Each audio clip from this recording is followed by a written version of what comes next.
కుట్టి అయితే వాళ్ళ బస్తీ వాళ్ళందరి దగ్గరికి వచ్చి ఇలా అంటూ ఉంటుంది.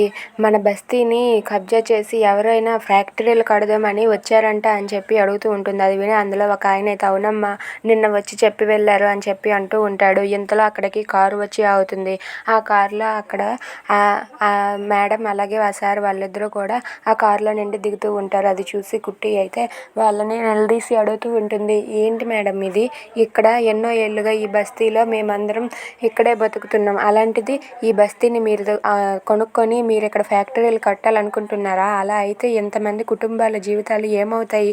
ఒక్కసారి ఆలోచించండి అని చెప్పి అంటూ ఉంటుంది.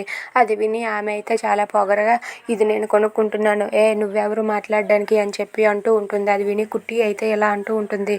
కోర్టులో కేసు వేస్తాం, మా బస్తీని మేము ఎలాగైనా సరే దక్కించుకుంటామని చెప్పి కుట్టి అంటూ ఉంటుంది. అది విని ఆవిడైతే తనకి కళ్ళద్దాలు తన స్పెట్స్ పెట్టుకొని ఇలా అంటూ ఉంటుంది. నువ్వు తుఫానికి ఎదురు వెళ్తున్నావు, కోర్టులో నువ్వు నాకు ఎదురు తిరిగి సమాధానం చెప్పగలవా?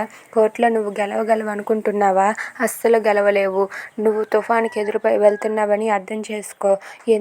ఎందుకు చెప్తున్నానో విను. ఇక్కడికి వదిలే, ఇక దాన్ని మర్చిపో అని చెప్పి అంటూ ఉంటుంది. ఈ బస్తీని వదిలి మీరు అందరూ వెళ్ళిపోండి అని చెప్పి అంటూ ఉంటుంది.